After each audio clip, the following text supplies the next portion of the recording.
Vous êtes, mesdames et messieurs, sur NCA, la nouvelle chaîne africaine, et bienvenue à vous dans Frontal, votre rendez-vous qui vous plonge au cœur de l'actualité politique sur le continent. 24 mai 2021, le colonel malien Assimi Goïta, alors vice-président, destitue et capture le président Bandao et son premier ministre Mokhtar Ouane. Il est depuis l'homme fort du Mali. 30 septembre 2022, le capitaine burkinabé Ibrahim Traoré dépose lui aussi le président Damiba et s'empare du pouvoir. 26 juillet 2023, le général de brigade Abdourahmane Tiani dépose à son tour le président Mohamed Bazoum et règne depuis et de main de maître sur le Niger. Mais la CEDEAO n'aime pas les coups d'État militaires et elle possède des armes redoutables pour le rappeler, les sanctions et la suspension. Seulement voilà, à force de menacer, de sanctionner, elle se met en difficulté. Le coup de grâce intervient le 28 janvier 2024 lorsque le Mali, le Burkina Faso et le Niger quittent la maison CEDEAO. Alors, comment éviter la dislocation totale? L'organisation sous-régionale peut-elle encore colmater les brèches? Trois invités avec moi pour en parler. Brigitte Ameganvi, vous êtes économiste, spécialiste du management stratégique et de l'évaluation de la performance. Parfait profil pour faire le décryptage du management de la CEDEAO. Militante engagée de la société civile, êtes-vous membre du conseil d'administration de Tournons la page, une organisation de la société civile? Après avoir été présidente de Synergie Togo, une autre organisation de la société civile togolaise. Bonne gouvernance, démocratie, droits de l'homme et développement durable, ce sont là les piliers principaux autour desquels se structure votre combat. Merci Brigitte Ameganvi d'avoir accepté notre invitation. Merci à vous de m'avoir invité. Jean-François Akanji Kombe, professeur agrégé de droit à l'université, à la Sorbonne, l'une des meilleures universités de France. Vous êtes par ailleurs un homme politique centrafricain, grand observateur de la vie politique du continent. Il n'y a pas que les coups d'État militaires, il y a aussi les coups d'État constitutionnels. Et dans cette émission, nous interrogerons nos rapports à nos constitutions. C'est à juste titre que je vous ai invité. Merci. Merci à vous d'avoir accepté notre invitation d'un professeur à un autre et pas des moindres. David Asiba Johnson, professeur des universités, ancien directeur de l'École supérieure de commerce de Clermont-Ferrand en France. Vous avez applaudi lorsque le Mali, le Burkina Faso et le Niger ont claqué la porte à la CEDEAO. Pour vous, cette organisation aurait dû être dissoute depuis longtemps, mais vous nous en direz davantage au cours de cette émission. Merci, professeur. Merci à vous d'avoir accepté notre invitation. Commençons par vous, Brigitte Ameganvi. Dans le communiqué conjoint produit le 28 janvier dernier par les trois États qui ont quitté la CEDEAO, il est dit ceci: après 49 ans d'existence, les vaillants peuples du Burkina Faso, du Mali et du Niger constatent avec beaucoup de regrets, d'amertume et une grande déception que leur organisation s'est éloignée des idéaux de ses pères fondateurs et du panafricanisme. En outre, et c'est là où ça devient intéressant, la CEDEAO, sous l'influence de puissances étrangères trahissant les principes fondateurs, est devenue une menace pour ses États membres et ses populations dont elle est censée assurer le bonheur. Brigitte Ameganvi, comment en sommes-nous arrivés là pour que des États considèrent aujourd'hui que la CEDEAO est devenue une menace pour ses États membres? Oui, effectivement, je me reconnais dans ce diagnostic. Sauf que tout militaire, quand il prend le pouvoir, il fait un diagnostic en dénonçant tout ce qui s'est passé avant son arrivée et en revendiquant le fait qu'eux sont là pour mettre l'ordre. Contrairement à votre propos, moi je dirais que ce n'est pas la sortie de ces trois États de la CEDEAO qui signe l'arrêt de mort de la CEDEAO. C'est ce qui s'est passé au Sénégal cette semaine qui signe l'enterrement de première classe de la CEDEAO. Et c'est peut-être la raison pour laquelle je suis en noir aujourd'hui, parce que je suis en deuil. La CEDEAO est morte, et elle est morte de par l'inconséquence de ses chefs d'État. Elle est morte de ce que les textes qu'elle s'est donnés péniblement ne sont pas respectés par les personnes qui sont chargées de les défendre. Et on a détruit un outil qui était le meilleur de l'Afrique en termes d'organisation sous-régionale, parce que l'Union africaine s'est structurée en 5 sous-régions et la CEDEAO était la seule qui fonctionnait correctement. Et tout ce patrimoine est parti à volo. Eh bien, nous reviendrons effectivement avec des cas précis sur ce diagnostic que vous venez de partager avec nos téléspectateurs. Jean-François Kandji-Combé. Alors, très rapidement, cette émission ne servirait à rien et si nous n'abordons pas les questions à la fois dans leur profondeur et dans leur gravité. Quand on est un pays de l'Interland, enclavé, et que son voisin ferme ses frontières, alors qu'on dépend de son port en grande partie, qu'est-ce qui se passe? Il se passe que les populations n'ont plus accès à la nourriture, donc elles sont exposées à la faim. Il se passe qu'il n'y a plus de médicaments. On nous a rapporté beaucoup de cas où des médecins, des anesthésistes n'avaient pas des produits anesthésiants pour opérer. Donc des malades sont morts faute de médicaments parce que la CEDEAO a fermé ses frontières. De ce point de vue, oui, peut-on dire effectivement, est-ce que ça confirme selon vous le diagnostic que la CEDEAO est devenue une menace pour ses États membres? Alors, c'est un diagnostic dont je laisse la paternité à ses auteurs parce qu'il y a un terme qui est le terme menace. Ce terme menace, je ne me l'approprie pas. Vous ne le partagez pas, ce terme? Je ne me l'approprie pas. Il y avait, et il y a toujours de sérieuses difficultés de fonctionnement pour la CEDEAO et il y a un certain nombre de questionnements et il me semble que le premier des questionnements, s'agissant de la CEDEAO, c'est de savoir si le pari qui avait été annoncé par les chefs d'État et de gouvernement de la CEDEAO de faire de cette organisation une organisation des peuples, est-ce que ce pari a été réussi? C'est un échec, mais ce n'est pas le bout de l'histoire. On aurait pu construire encore cette CEDEAO des peuples. Et je note d'ailleurs, pour rebondir sur la lecture que vous avez faite du communiqué de mise en place de la sortie de la CEDEAO et aussi de mise en place de l'AES, ce communiqué commence par « les peuples se sont aperçus, ont constaté l'échec ». Les peuples. Et à vrai dire, nous dénonçons le fait que la CEDEAO, malgré les promesses, ne soit pas devenue une CEDEAO des peuples. Mais dans ce retrait, où est le peuple malien, où est le peuple de l'AES? Est-ce qu'il y a même un peuple de l'AES, Mali, Burkina Faso? C'est très intéressant la question que vous soulevez. Est-ce que le peuple a été consulté? Et dans cet espace-là, et je me projette dans une perspective africaine et de la construction positive d'une Afrique. Et dans cet espace-là, il y a un exemple historique à mes yeux d'un grand homme, d'un grand Africain, Soundiata Keïta, du Mali, du grand Mali, qui n'est pas seulement le Mali d'aujourd'hui, ce qui était le grand Mali, qui était au fait de sa gloire. C'est un combattant, c'est un militaire, c'est un conquérant. Bien sûr. Il a conquis des territoires, il a formé un empire. Et au moment où il gagne la dernière bataille fatidique, celle de Kirina, il gagne cette bataille, il est au fait de sa gloire, de sa puissance. Qu'est-ce qu'il fait? Il s'assoit, il dit « Venez les représentants des peuples de tous les territoires conquis, asseyez-vous, je me retire, donnez une loi fondamentale à cet espace. » Et je tiens à insister sur cet exemple. Dans cet espace qui est pris par des hommes en armes, qui n'ont pas conquis des territoires comme Soundiata Keïta l'a conquis, qui n'ont pas produit le même résultat. Aujourd'hui, la question du peuple est une question qui traverse à la fois la crise de la CEDEAO et ce qui est annoncé comme étant le fleuron de l'idée africaine. Si c'est ça le fleuron de l'idée africaine, c'est-à-dire d'une Afrique qui se fait sans les peuples, je crois qu'on a à s'inquiéter.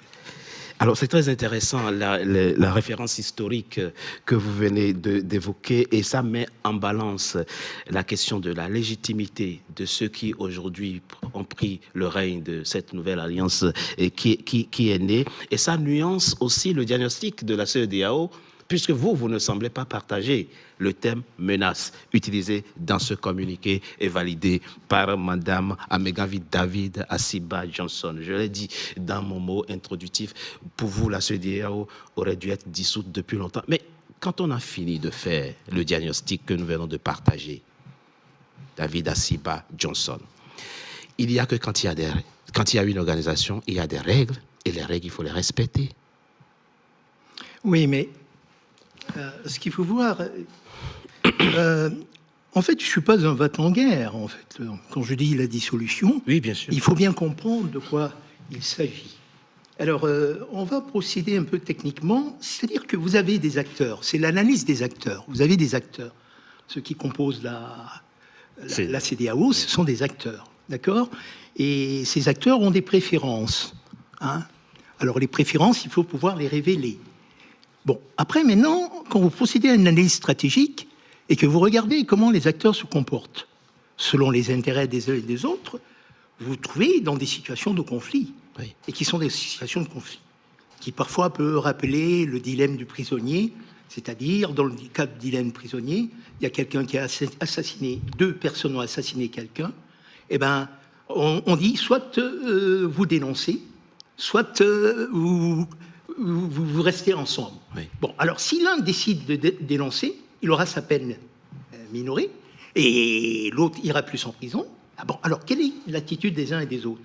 Alors, dans la théorie des jeux, l'équilibre de Nash consiste à dire que tous les deux ont intérêt à ne pas dénoncer, de telle façon que la sanction ne soit pas prise. Ça, c'est important.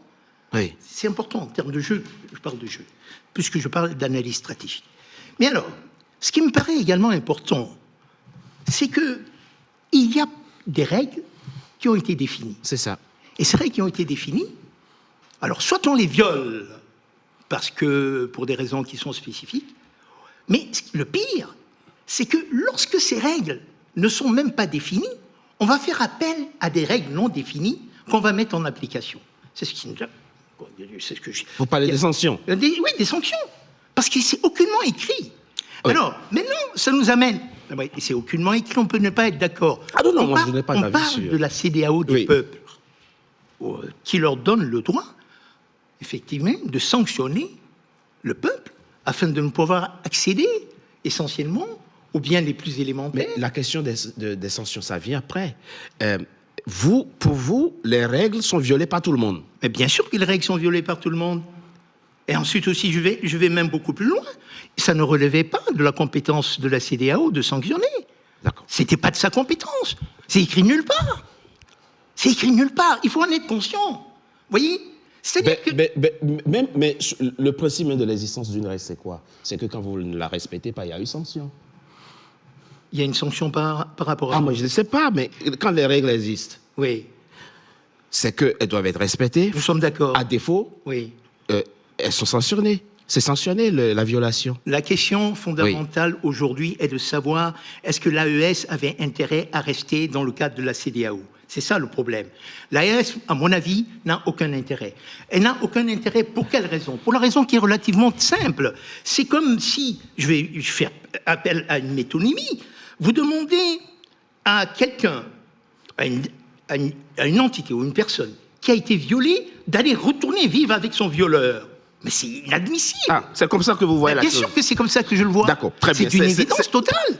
C'est d'une évidence totale. Parce que, Qui a violé qui?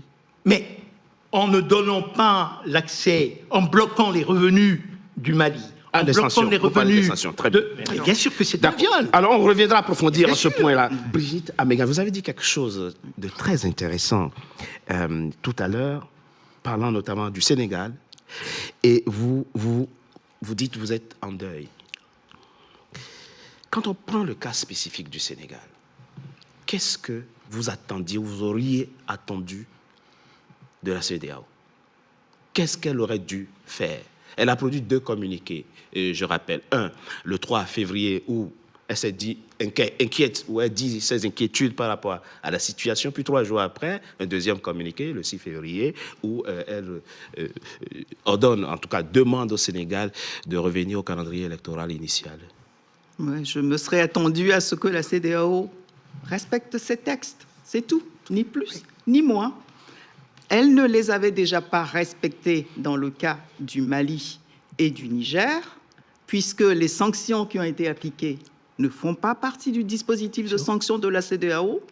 Contrairement à ce que le professeur David vient de dire, les textes existent, les sanctions existent, il y a une gradation, et la sanction la plus sévère, article 45 du protocole additionnel de la CEDEAO sur la démocratie et la bonne gouvernance, la sanction la plus sévère, c'est la suspension du pays et son accompagnement jusqu'au retour à l'ordre constitutionnel violé. Voilà. Et autant, effectivement, le Niger avait violé l'ordre constitutionnel en déposant le président Bazoum élu, autant ce qui s'est passé à l'Assemblée nationale au Sénégal est une violation de l'ordre constitutionnel par une institution, le président de la République, qui n'est pas habilité à prononcer le report de la présidentielle. À ce moment-là, la CEDEAO aurait dû suspendre le Sénégal et entrer en négociation jusqu'au retour au calendrier électoral. C'est ce que la CEDEAO aurait dû faire. Absolument. Absolument. Lisez l'article 45 du protocole additionnel. Madame Améganvi, que la suspension, que ça va d'abord de façon crescendo et jusqu'à la suspension. Donc elle a fait un rappel à l'ordre là. Oui, mais ça fait un moment que ça dure.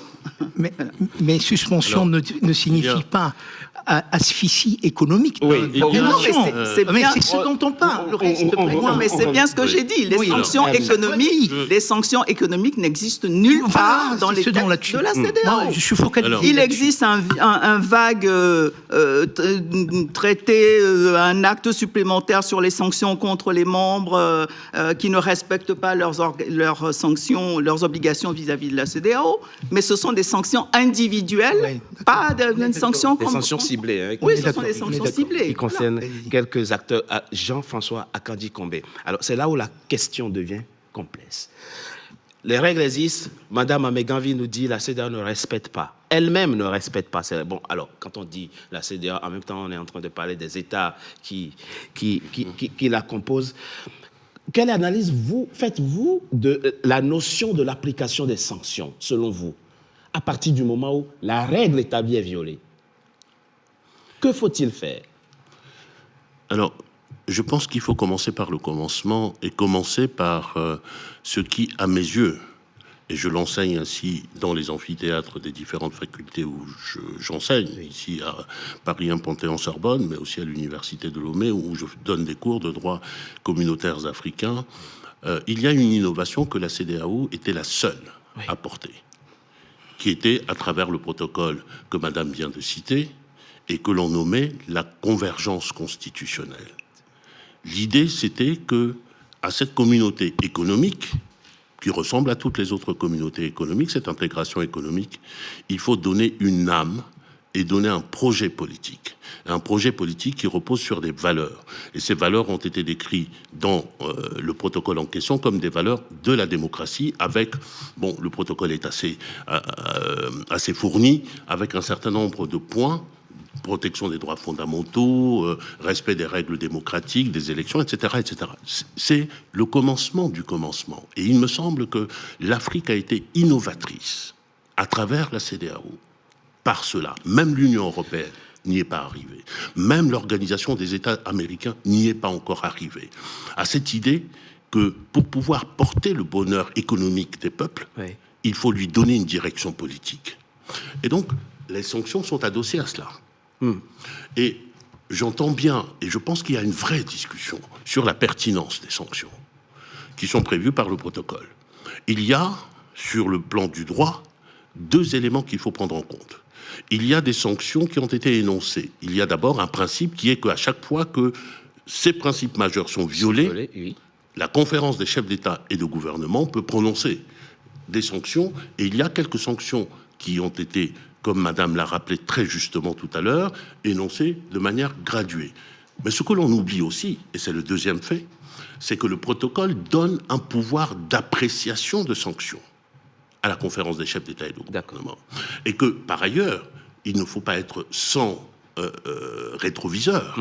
La CEDEAO, ce n'est pas la première fois que ce fait se produit dans l'espace. La CEDEAO est allée jusqu'à intervenir militairement Bien sûr. dans certains États, Oui. et les 3 pays de l'AES ont participé à cette Absolument. opération-là, alors même qu'aujourd'hui, ils disent ceci n'était pas prévu dans les textes. Or, l'intervention militaire n'est pas prévue dans les textes. Au mais elle est Libéria, en prévue- Sierra Leone, mais- etc. Voilà, elle En est Gambie. prévue parce que on adosse à ça un système de sécurité collective dans l'Afrique de l'Ouest. Et cette dimension-là, on peut dire, et je pense que ça peut tout à fait s'entendre, que le mécanisme de sanctions et les sanctions qui ont été prévues et les pouvoirs qui ont été conférés sont exorbitants et qu'il faut revenir à autre chose. Mais lorsqu'on est dans une organisation commune et qu'on veut un destin commun, on s'attache dans cette organisation à faire bouger les lignes, à faire bouger les règles. Et ça vaut pour les sanctions, mais ça vaut aussi pour une pratique qui est une pratique pernicieuse, me semble-t-il, des chefs d'État et de gouvernement, dans une interprétation extrêmement restrictive de la notion de coup d'État. Dans le protocole, le coup d'État n'est pas seulement un coup d'État militaire. Bon, je C'est propose... la rupture de l'ordre constitutionnel. Vous viendrez, Tout, c'est un rupture point important que vous évoquez. On me dit qu'il est temps de marquer une coup de pause. On reviendra bien entendu pour évoquer cette question, puisque c'est elle qui est à l'origine de l'éclatement aujourd'hui de la maison CEDEAO. On marque une coup de pause. On se retrouve dans quelques instants pour la suite de notre émission. À tout de suite.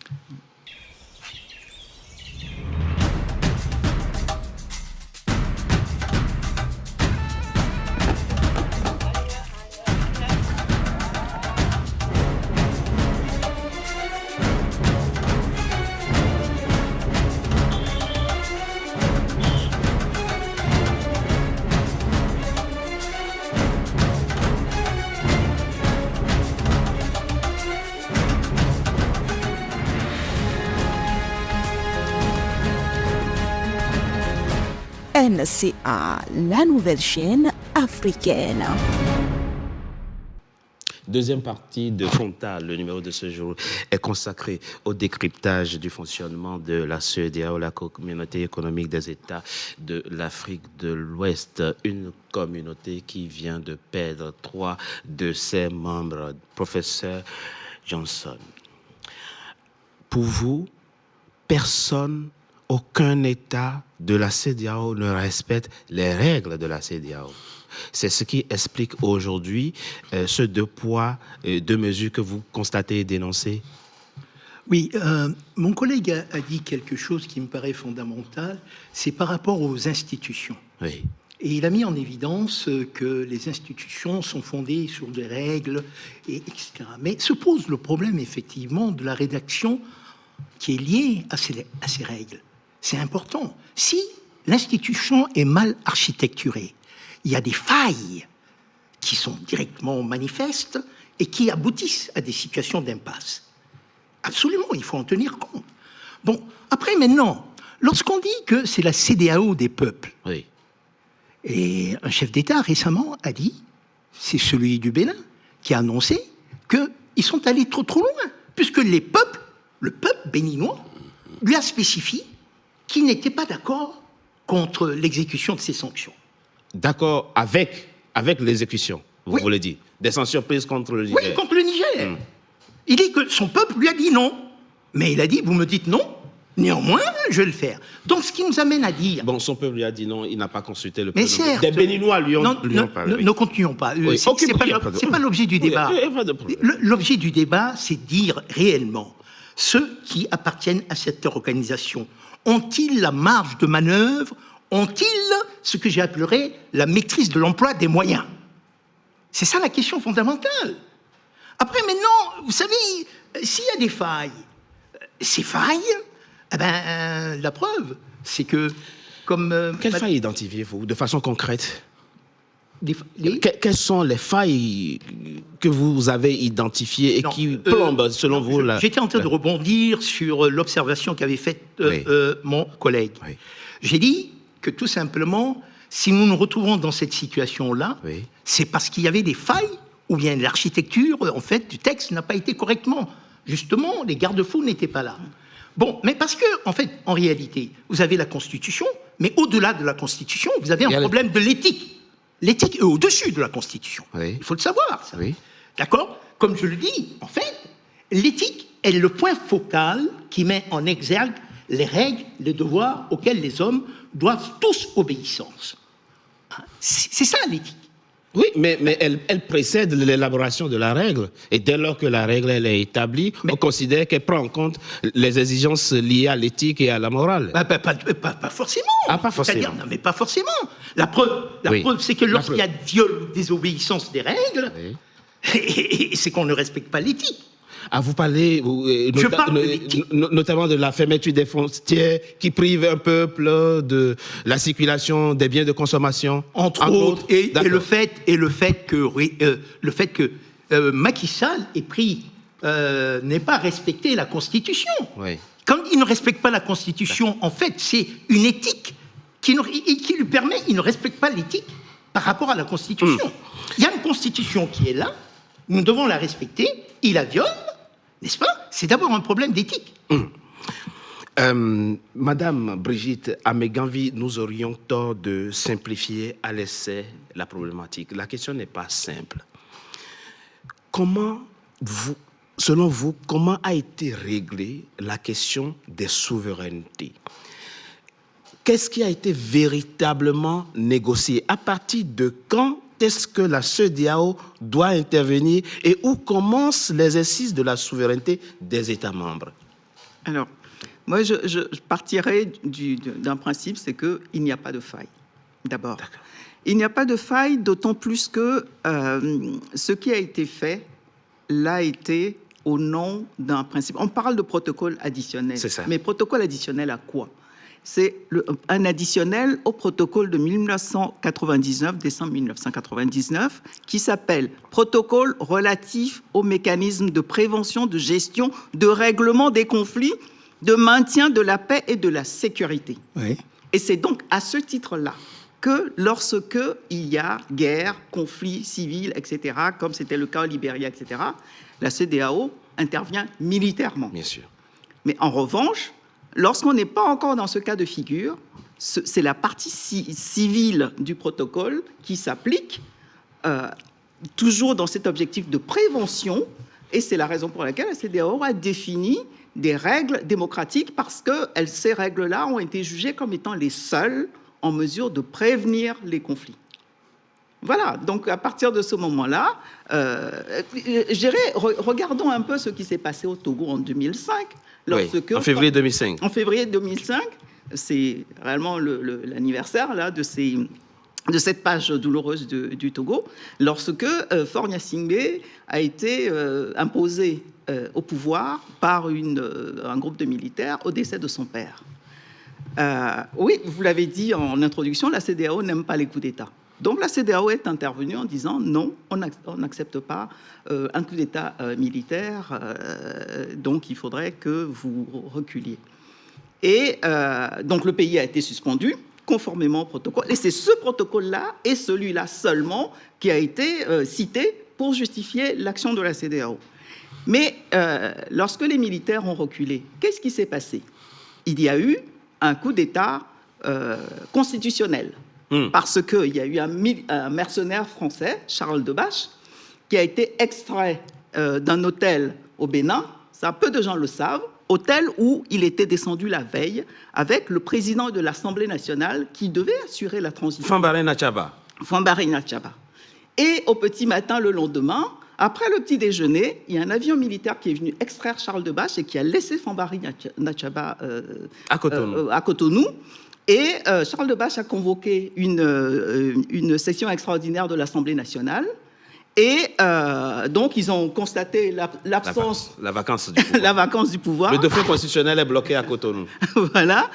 Et donc, il a commencé à supprimer l'article 69, je crois, de mémoire de la Constitution, qui interdit toute modification constitutionnelle pendant une période de vacances de pouvoir. Et à partir de là, il a tripatouillé largement pour faire en sorte que Faure Gnassingbé devienne, en une après-midi, qui quitte son poste de ministre de l'équipement qu'il était, il redevient député, il est élu président de l'Assemblée nationale pour diriger la transition, non pas pendant la période de transition de 60 jours, telle que le prévoyait l'ancienne Constitution, mais pour terminer le mandat de son père.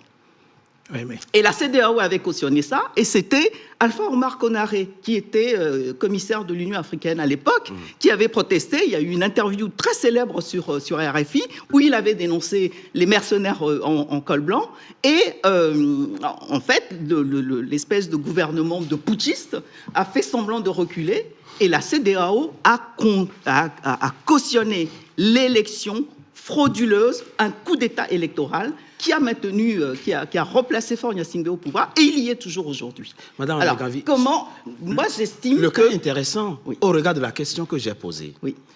Qu'est-ce que la CEDEAO peut faire dans ce cas?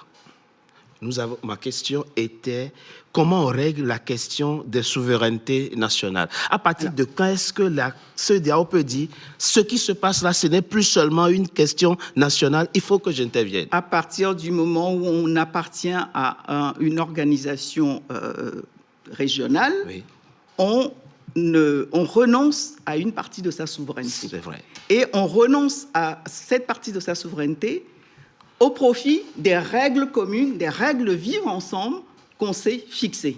Et pour moi, ces règles de vivre ensemble, c'est le protocole, le traité rénové de 93. Ce sont les différents instruments qui ont abouti au protocole de 99 que je cite et qui se sont poursuivis avec le protocole de 2021. Donc, ce sont ces règles-là de vivre ensemble qu'il faut respecter et sur lesquelles, à partir du moment où on commence à faire une entorse à quelqu'un, transiger. voilà, c'est du deux poids, deux mesures. La CEDEAO est intervenue tout à fait légitimement au Libéria parce qu'il fallait mettre fin à une guerre civile, en Sierra Leone également, mais en termes de gestion et de règlement des conflits et de maintien de la paix, qu'est-ce qu'elle a fait quand le Mali a été attaqué par les djihadistes ? Quand le Niger et le Burkina Faso ont perdu la moitié de leur territoire au profit des terroristes? Rien. En revanche, il y a un coup d'État et voilà la CEDEAO qui s'en mêle et qui veut faire la guerre à ses membres en bloquant les frontières, en mettant en place des sanctions iniques qui n'existent nulle part dans C'est très intéressant. Et ce que vous dites, Madame Améganvi, petite parenthèse, il y avait quand même quelques soldats de la CEDEAO qui ont participé à la MINUSMA. Elle a été inefficace, c'est vrai, elle n'a rien apporté, mais il y avait quand même quelques soldats africains. Mais très rapidement, Jean-François Akanji-Kombe, disons les choses clairement. Sans langue de bois, ce qui se passe avec la CEDEAO, c'est un conflit entre deux visions. Une vision des civils, deux pratiques politiques, je vais dire. Une pratique politique des chefs d'État civils qui, eux, s'autorisent ce que vous avez appelé avant la pause les coups d'État constitutionnels et se posent en démocrate pour réprimander les militaires qui, eux aussi, sont à condamner, mais qui prennent aussi frauduleusement le pouvoir. Comment on s'en sort? Mais comment on s'en sort? D'abord, il faut en revenir à une vérité première des organisations. Les organisations sont comme les humains, le corps humain. On avance, vous et moi, nous avançons en âge, nous avançons en sagesse, éventuellement, on le souhaite, et nous avançons en intelligence des choses et des situations. Et une organisation évolue par paliers, par étapes. Toute organisation, et d'ailleurs, Madame le rappelait très bien tout à l'heure, en parlant de protocole additionnel, c'est parce que, au fur et à mesure de l'avancement, on a estimé qu'on pouvait ajouter de nouveaux éléments, de nouveaux étages à l'organisation, et donc améliorer. En tout cas, l'idée de départ, c'était d'améliorer, et rien n'empêche. Les traités sont ouverts. Ils peuvent être modifiés. La pratique des États est ouverte. Elle peut être modifiée. La sortie, c'est lorsqu'on a tout tenté et qu'on n'y a pas réussi. Ce n'est pas le cas dans ce que vous avez cité tout à l'heure. Nous n'avons pas le temps pour approfondir là-dessus. Mais je voudrais tout de même signaler très brièvement deux choses. On dit que la CEDEAO a été absente partout. Ce n'est pas vrai dans la pratique. Il se trouve que je connais très bien l'AES. L'AES, c'est un traité qui a mis en place à la fin des années 70, au début des années 70, l'autorité du Liptako-Gourma. Parce que cette région-là, du Liptako-Gourma, qui couvre les trois pays, est une région qui a toujours été une région de crise. Et d'ailleurs, historiquement, c'est une région qui n'a jamais été soumises à aucune autorité, y compris lors de la colonisation.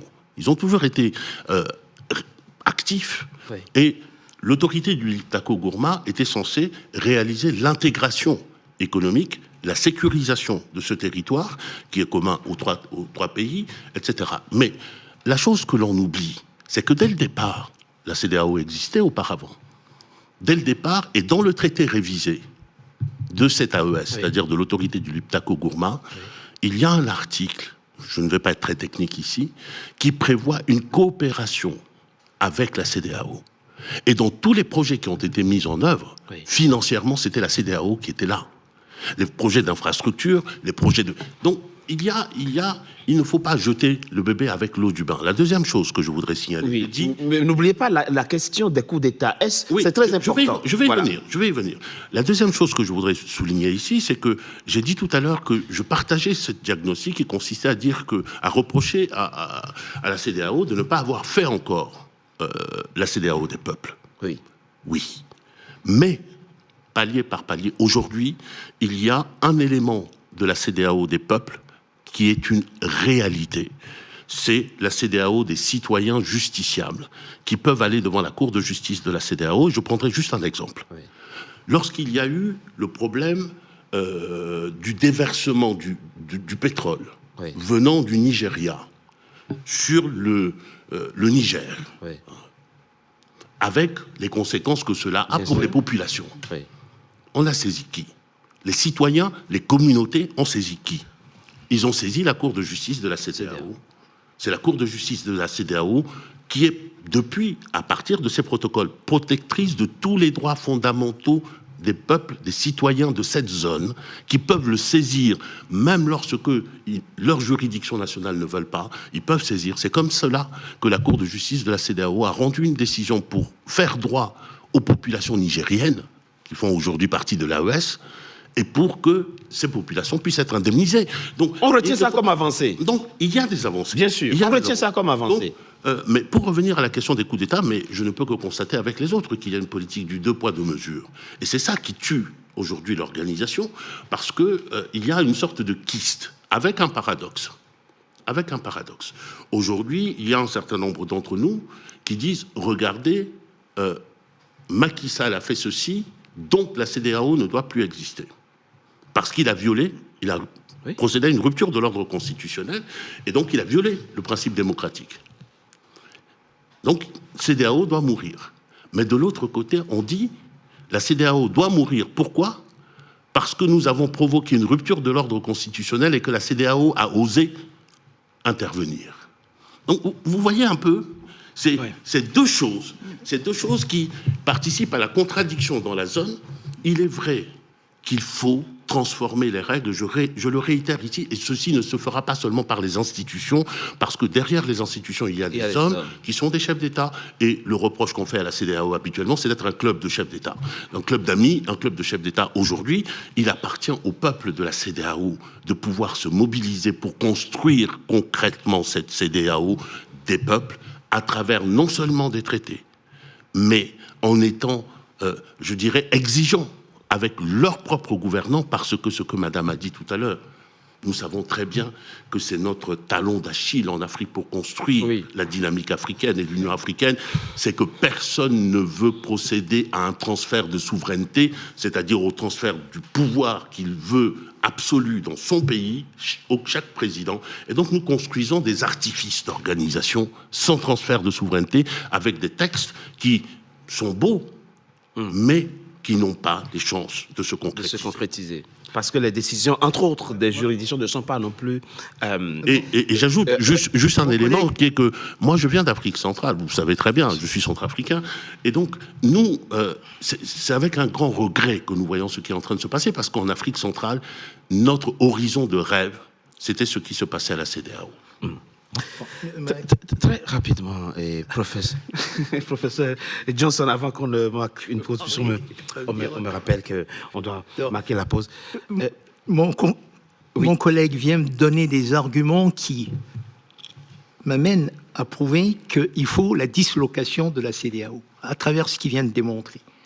Lorsqu'il parle de la CEDEAO des peuples, c'est qu'il dit qu'il faut refaire une reconfiguration re-engineering Ouais, mais- institutionnel. Sauf que ce que je dis, c'est que la question du peuple traverse aussi l'AES, et dramatiquement, d'accord. parce Mais- que le peuple n'est pas là. Et moi, je dis qu'il faut un re-engineering institutionnel. Un aggiornamento de l'organisation. Absolument, absolument. Parce que si nous nous retrouvons dans une situation, d'ailleurs, c'est bien connu, ça, c'est-à-dire, vous avez une institution qui ne fonctionne pas.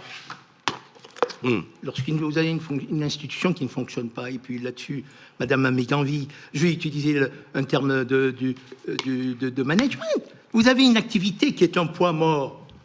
Hein, soit vous l'occupez la tête, soit vous la cédez à une autre personne qui est capable de la reconfigurer, n'est-ce pas? La CEDEAO, telle que, moi je veux bien qu'on dise qu'il y a eu des acquis, on ne va pas renoncer à ces acquis, c'est vrai, c'est manifeste. Mais si on se retrouve dans une situation comme celle-ci, c'est qu'il y a un problème.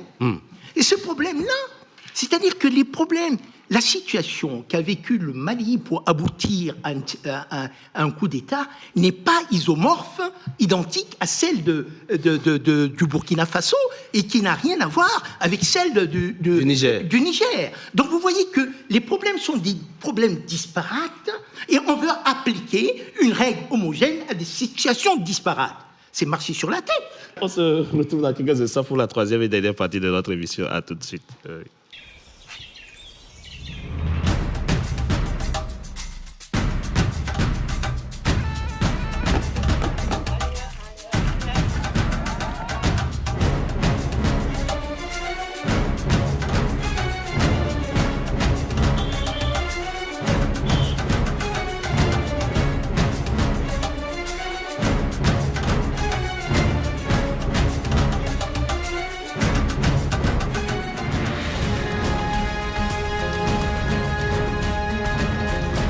NCA, la nouvelle chaîne africaine. Troisième et dernière partie de Frontal, notre émission dont le numéro de ce jour est consacré à la CEDEAO. Une nouvelle invitée m'a rejoint. Sadio Morel Kanté, vous êtes journaliste, analyste politique. Merci.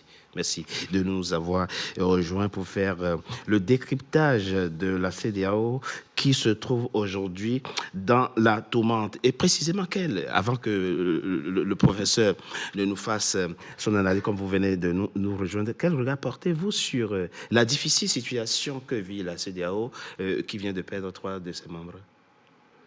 Alors, je pense que si je me penche sur le dernier communiqué de la CEDEAO, elle est dans une... Concernant quelle affaire? Le Sénégal? Non, d'abord, les 3 pays, on parle de la CEDEAO. Je pense qu'il s'agit...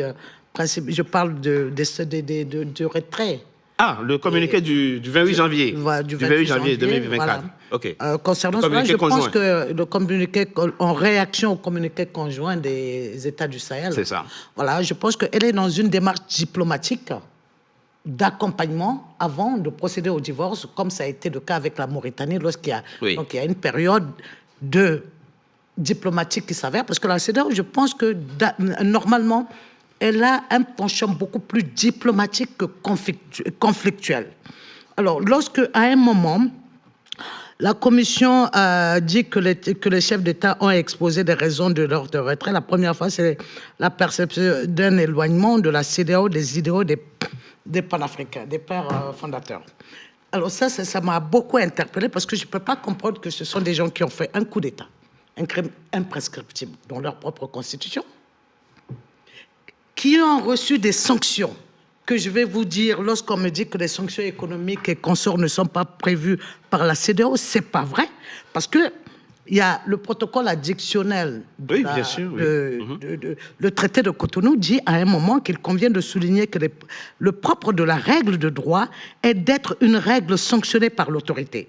Ainsi, la sanction est une mesure de contrainte accompagnant toute règle de droit est fondée sur la violation d'une obligation issue de cette règle de droit.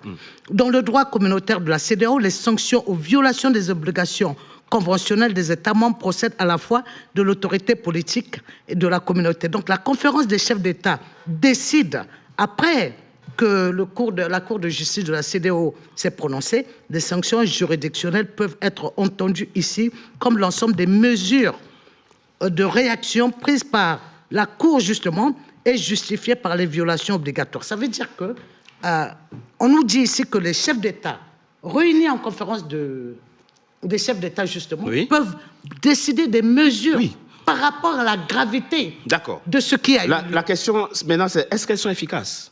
Oui, c'est-à-dire, on vous dit aussi qu'elles ne sont efficaces que lorsque les États membres eux-mêmes respectent les sanctions. Ça veut dire que lorsque la Guinée n'a pas fermé sa frontière, elle n'a pas été sanctionnée parce qu'elle n'a pas fermé ses frontières. Le Togo non plus? Le Togo non plus. Oui, mais on a évoqué dans la première partie de notre émission, et très rapidement, et Sadio Morel et Kanté, le professeur a évoqué la question de l'éthique, mais on a évoqué le cas des malades qui sont privés de médicaments parce que le Bénin... c'est faux. Non. Quand on ferme les frontières, c'est faux. D'accord, écoutez, je vais vous dire. Lorsque la CEDEAO a pris, c'est d'abord les militaires qui ont formé, à chaque fois qu'ils ont fait un coup d'État, qu'ils ont fermé leurs frontières. Non, ça a dû 2-3 jours et puis oui. D'accord, mais ils ont fermé alors qu'ils n'ont pas le droit de le fermer déjà. Ils sont anticonstitutionnels et ils ferment des frontières. Et lorsque la CEDEAO a décidé de la fermeture des frontières, c'était de ne pas laisser passer les libres circulations des personnes. Oui, mais les médicaments, s'il vous plaît, les produits pétroliers et les denrées de première nécessité passaient. La CEDEAO n'a pas interdit le passage. Vous avez à la frontière béninoise les camions bloqués, chargés Ça, c'est par rapport au Niger. Ben oui. Voilà, le Niger est encore un cas beaucoup plus grave pour la CEDEAO parce que le président, qui n'a pas encore démissionné et qui est séquestré, a fait que la mesure prise pour la CEDEAO est beaucoup plus exceptionnelle encore que les mesures prises pour le Mali. Très bien. Voilà. Alors, professeur David Assiba Johnson, Sadio Morel Kanté dit que la CEDEAO est dans une approche diplomatique, faisant référence notamment au communiqué produit après le retrait des 3 pays de la CEDEAO, où elle propose une discussion politique pour que les 3 États revoient leur position. Seulement voilà, le président burkinabé a déjà indiqué, nous avons pris un chemin de non-retour. Nous ne reviendrons pas à la maison CEDEAO. C'est ce qu'il faut faire, absolument. Ou bien vous pensez encore qu'il y a quelque chance aujourd'hui que la CEDEAO sauve politiquement l'éclatement? Non, il y a 2 problèmes là. Oui. Le premier problème, lorsque vous avez des problèmes de droit, il faut laisser les spécialistes de droit s'exprimer sur certaines choses. Ça, c'est important. Sinon, on appelle ça l'ultra-crépidarianisme. Ça signifie parler des choses que l'on ne maîtrise pas. Ça, c'est important. Mais ceux qui les maîtrisent, quand ils veulent... S'il vous plaît. Non. Parce que là, c'est une attaque à ma personne. Je ne tolère pas. Non. Mais laissez finir le procès. Vous allez répondre après. C'est un peu vers Je ne suis venu attaquer personne. Non, je veux dire que... Il y a une attaque. On laisse le procès finir. Non, mais parce que je reviens là-dessus. Tout à l'heure, j'ai écouté le professeur de droit dire certaines choses, ça relève de son domaine. Et quand je ne vais pas m'avancer pour rentrer dans son domaine, d'autant plus qu'il exerce, il pratique ce métier. Il y a des métiers que je pratique également. Je défie qui que ce soit de venir m'attaquer sur le management stratégique des nations, etc., etc. Alors, je veux dire qu'il faut savoir raison garder. Raison garder, c'est-à-dire on ne peut pas rentrer dans un domaine et commencer à vociférer sur des choses que l'on ne maîtrise pas. Par exemple, si je prends, je vais vous parler par exemple de la conjecture. Vous pouvez aller droit à votre sujet et ne pas m'attaquer, monsieur. Merci. Bon, est-ce que je pourrais poursuivre ? Allez-y. J'ai posé la question du non-retour évoquée par le président burkinabé, lié notamment à leur retrait. Mais c'est leur choix. Oui. C'est leur choix. Il y a la CEDEAO qui propose des discussions politiques pour voir si éventuellement il pourrait changer de position. Mais je ne peux pas m'engager à la place des chefs d'État de l'AES qui ont pris position. Ouais. Non, moi je vous demande une analyse, votre avis. On demande, mais la question qui a été posée, par exemple, à Ibrahima Traoré, il a bien fait comprendre que nous ne pouvons pas faire un aller-retour, un rétro-pédalage, c'est pas possible. Bon, maintenant, raisonnons par l'absurde. S'il vous plaît. Raisonnons par l'absurde. Supposons simplement, comme Madame venait de le dire, que c'est une possibilité qu'on puisse réfléchir, on puisse redialoguer. Mais alors, ce redialogue, il va être fondé sur quoi? C'est-à-dire que déjà, le cadre institutionnel, les gens de l'AES considèrent qu'il y a des choses qui ne marchent pas correctement. Oui. Ça voudrait dire que je reviens et donc je vais admettre le cadre que j'avais précédemment répudié. On dit alors sur ce qui ne marche pas. Ça ne marche pas. Ce n'est pas possible. Alors, c'est pas possible. La seule possibilité qu'il y ait dans cette affaire, c'est une reconfiguration des processus, la reconfiguration institutionnelle. Et cette reconfiguration institutionnelle, il faut permettre, parce que, d'ailleurs, je ne vois même pas pourquoi ça pose problème. C'est-à-dire que nous avons une institution qui a travaillé jusqu'à un certain moment, oui, il y a qui existe depuis 49 ans, etc. Il faut qu'on s'assoie et qu'on fasse appel à des spécialistes de droit, mais d'abord par rapport à une vision préalablement définie et attelée, que la rédaction institutionnelle tienne compte justement de la vision préalablement définie. C'est cela. Donc, le cadrage se ferait et on ne se retrouverait plus dans des situations d'impasse. C'est l'une des raisons pour lesquelles je suis en train de dire que jusqu'alors, écoutez, le meilleur service que l'on puisse rendre à la CEDEAO, n'est-ce pas, c'est justement complètement procéder à la dislocation de la CEDEAO et la faire reconstruire d'une autre façon.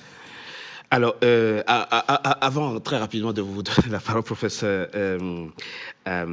Jean-François Akanji-Kombe. Alors, je propose Madame Sadio Morel-Kanté qu'il n'y ait pas de tension dans cette émission. Mais c'est pas moi qu'il faut. Vous avez peut-être mal interprété quelque chose. Pas à moi qu'il faut s'adresser. Non, je ne pense pas que vous ayez l'intention d'attaquer personnellement. En tout cas, si quand on dit vociférer, c'est pas sympa. On peut considérer effectivement que c'est pas sympa. Si c'est à vous que le professeur s'adresse, on peut effectivement... Je ne l'ai pas dit, c'est elle qui m'a attaqué. Et vous l'avez vu revisionner. Oui. Je dis, on doit parler des choses que l'on maîtrise. Très bien. Alors, si je parle de la conjecture... On va avancer. Alors, très rapidement, Jean-François Akanji-Kombe. Les uns disent, il faut qu'on discute. Il faut qu'on se parle. Les autres disent, ceux qui ont claqué la porte disent, nous ne reviendrons plus à la maison. C'est terminé. Nous avons pris un chemin de non-retour. Qu'est-ce qui va se passer maintenant? Alors, ce qui va se passer, je n'ai pas de boule de cristal, donc je ne peux pas le dire. Mais, les hypothèses. Mais je dis simplement que aujourd'hui, et notre compatriote africaine qui était là avant vous, avant de partir, nous a fait part d'une expérience, en tout cas d'observation qu'elle avait faite. Aujourd'hui, la CEDEAO, c'est pas seulement la conférence des chefs d'État et de gouvernement. Nous avons beaucoup d'organisations de la société civile qui ont réfléchi, qui ont construit des propositions qui sont sur la table des chefs d'État et de gouvernement. Et donc, c'est tout ça qu'on est en train de jeter, comme je disais tout à l'heure, avec l'eau du bain.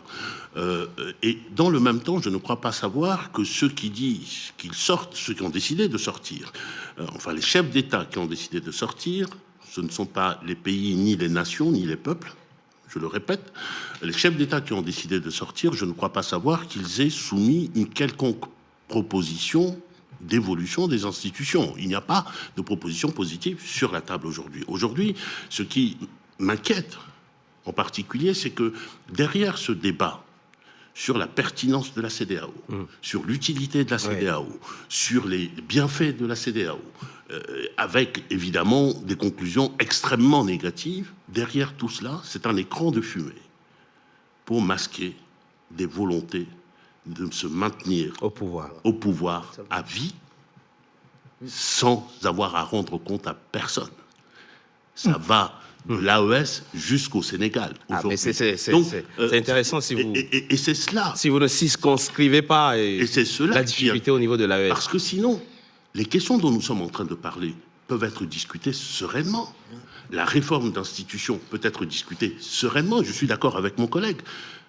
Les techniciens qui seront invités autour de la table pour rédiger, ils doivent rédiger selon une unité politique, selon une volonté politique. Bien sûr, et cette volonté, elle est exprimée par les chefs d'État. Il est à souhaiter qu'elle reflète la volonté des peuples. des peuples. Et je reviens toujours sur ma marotte, d'une certaine manière, parce que je crois qu'on ne s'en sortira pas positivement en Afrique si on ne fait pas confiance à nos citoyens et aux Africains. Et si on considère que des chefs d'État ont la science infuse, ils ont le panafricanisme infus, Oui. et que eux, ils peuvent faire le Il faut que le peuple exerce véritablement sa souveraineté. Est-ce que vous savez que j'ai été appelé à faire des propositions pour l'évolution des institutions de l'AES? C'est la raison pour laquelle je connais très bien cette institution. Est-ce que vous savez, parmi les propositions que j'avais faites, il se trouve que de toutes les organisations africaines, l'AES, depuis l'origine, est la seule organisation qui ne comporte pas d'institution parlementaire, c'est-à-dire de représentation des populations. Et des propositions avaient été faites, elles ne vont pas être suivies des faits, mais ce que je veux dire, c'est que cette question-là, il faut se méfier, dépasser le brouillard qu'on nous crée pour trouver les vrais enjeux, s'asseoir, discuter entre Africains sereinement, l'arbre à palabre, on pouvait élever la voix, on pouvait dire des choses extrêmement franches, extrêmement même parfois tranchantes, mais il y avait une régulation et on aboutit à un résultat. Et nous avons à nous mettre autour de la table pour construire cette Afrique de demain sans jeter la CEDEAO, parce que, je le répète, c'est un instrument perfectible. Très rapidement, et Sadio Morel Kanté. Je pense. Très rapidement, Sadio Morel Kanté, vous êtes journaliste, analyste politique. Le bois dont parle le professeur, cette propension que vous stigmatisez chez les militaires à s'éterniser au pouvoir, en tout cas c'est ce que vous pensez, mais ça vient aussi du phénomène du troisième mandat qui concerne les civils, les chefs d'État civils, où on finit son deuxième mandat, on modifie la Constitution pour faire un troisième mandat, pour créer une nouvelle république, pour faire un quatrième mandat, etc. Mais le problème ne vient-il pas de là, véritablement? Alors, si je dois répondre par rapport au pays de l'AES, il s'avère que Ibeka était à 2 ans de son deuxième mandat. Oui. Il s'avère que Kaboré n'avait pas la volonté de faire un troisième mandat. Et que Damiba n'avait que quelques moments... lui aussi, il a fait un coup d'État. Oui, il a fait un coup d'État, oui. Et que lui aussi n'a fait que très peu de temps avant d'être délogé. Et qu'au Niger, Bazoum aussi venait également d'être élu. Oui. Donc ça ne correspond pas vraiment à ce que les militaires ont fait dans ces zones-là. Et si je prends le cas spécifique du Mali, de 68 à 1991, il y a eu 23 ans de pouvoir militaire. Il y a eu 10 ans de pouvoir militaire avec ATT. Il y a eu 1 an et demi de transition avec ATT. Il y a eu à peu près 2 ans avec Aya Sanogo, qui était militaire également. Le tout, l'un mis dans l'autre. Les gestions militaires ont été de quantité plus importante en nombre d'années que les pouvoirs civils. Alors, qu'est-ce que ces militaires-là ont fait? C'est-à-dire, c'est la question aussi qu'il faut se poser avant de stigmatiser les civils. Moi, je suis aussi issu de cet espace mandingue, oui, où le fédéralisme est chevillé au corps chez les populations. C'est-à-dire, nous, comment on nous parle, c'est que chaque être humain doit être né avec une aiguille pour enlever ce qui ne va pas, ouais, mais maintenir. C'est-à-dire, au lieu qu'on soit dans un état d'esprit où la petite chose qui nous brouille, c'est-à-dire on oublie tous les acquis pour s'appuyer sur la petite brouille, pour tout casser.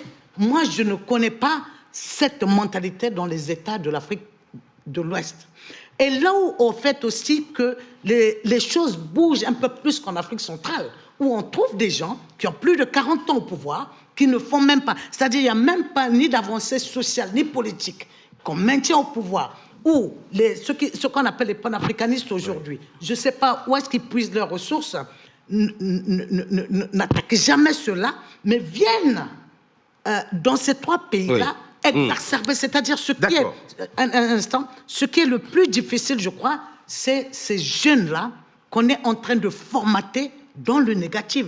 Je ne sais pas combien d'années. Vous pensez que les jeunes sont en train de... Ce que j'ai vu pendant cette CAN, c'est-à-dire, on dit qu'à Goma, il y a eu génocide. C'est le mot avancé et les RDCiens vont avec des banderoles au stade pour dire génocide. J'ai vu des Maliens, des Burkinabés, des Nigérians dire voilà, quand il s'agit de la RDC, on permet ça. Et pour l'AES, pas ça. Quand on arrive à comparer ce qui se passe en l'est de la RDC et l'accaparement de pouvoir par ces gens-là, qui ne donnent même pas, lorsqu'on leur demande de mettre un calendrier électoral, ils viennent avec des propositions politiques internes en lieu et place et veulent qu'on les accompagne. Mais là, pour une fois que la CEDEAO, pendant cette phase d'un an, leur dit « asseyons-nous, dialoguons », s'ils ne veulent pas, je crois que comme la Mauritanie, personne ne va les retenir. Très bien. Et le pire encore est qu'ils restent dans l'UEMOA, où ça, on ne sait pas encore comment la situation va mais ils l'ont dit, évoluer. Le ministre des Affaires étrangères l'a dit qu'il reste dans l'UEMOA. Qu'est-ce que ça veut dire par rapport à ceux-là même qui ont stigmatisé le front CFA? Je ne veux pas trop accaparer la pouvoir, ça sera peut-être une autre discussion. Oui, absolument, absolument. On reviendra effectivement sur, en fonction de l'évolution de la situation dans la région. Professeur David Assiba Johnson, votre idée, elle est claire. Il faut dissoudre la CEDEAO et vous dites, il faut plutôt une CEDEAO des peuples. Jusque-là, on est d'accord. Mais qui va faire ça? Parce que là, on est en train de parler d'une organisation où, pour l'instant, ce sont les chefs d'État qui se retrouvent pour décider du sort de leurs États, enfin, de la communauté. Maintenant, vous dites, il faut dissoudre cette organisation. Qu'est-ce qui va se passer après? Qui va prendre l'initiative aujourd'hui de dissoudre la CEDEAO et de créer une nouvelle CEDEAO?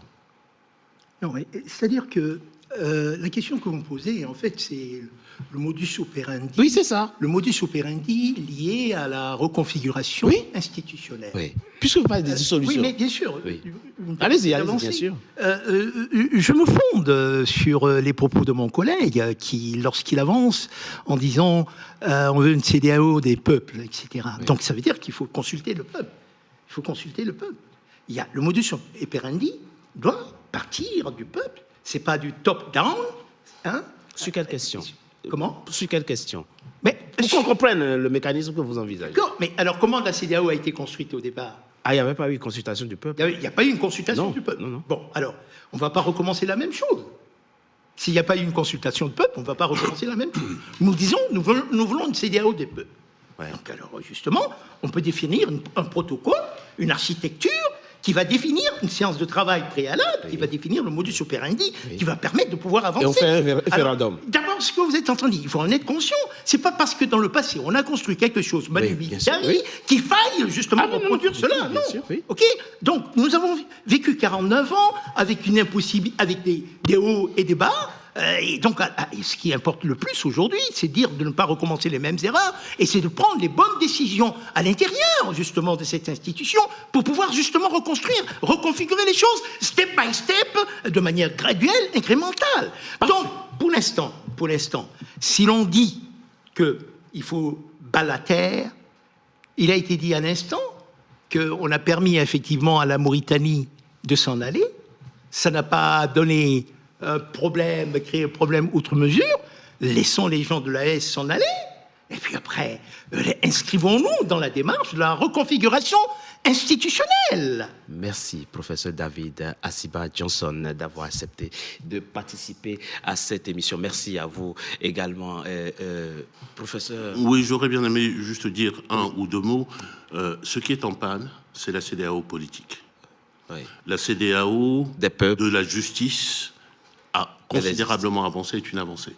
La CEDEAO économique, on ne mesure pas assez les bienfaits de cela, de la libre circulation des personnes dans cet espace, des citoyens, et de la libre circulation des marchandises et de l'activité économique. C'est un socle que nous, en Afrique centrale, on envie à l'Afrique de l'Ouest. C'est un acquis. Mais il y a une panne de la CEDEAO politique. C'est de ça qu'il s'agit. Il faut circonscrire le problème. Et ce n'est pas insoluble. Il n'y a pas une libre circulation des hommes. Je vais aller un peu dans son sens pour dire que Tshisekedi en RDC, qui n'a pas politisé le départ de la MINUSCO, qui n'a pas politisé le départ des troupes de l'AES en faveur de celles de la SADC, alors qu'il a fait exactement les mêmes demandes que les États dits de l'AES qui ont chassé avec fracas d'autres institutions parce qu'il y avait une politisation derrière. Voilà, donc, merci à vous trois d'avoir participé à cette émission consacrée donc à la CEDEAO. Alors on a bien vu les positions, elles sont claires, il y en a qui pensent qu'il faut en finir définitivement avec la CEDEAO quand d'autres sont beaucoup plus mesurés et pensent qu'il y a des acquis et que l'organisation reste perfectible. En tout cas, merci à vous d'avoir participé à cette émission. C'est donc la fin, mesdames et messieurs, de Frontal, votre rendez-vous politique. Donc, le numéro de ce jour a été consacré à la CEDEAO. Pour suivre à nouveau cette émission, allez sur www.nca-tv.com. À très bientôt pour un nouveau numéro de Frontal. Merci à vous. Merci.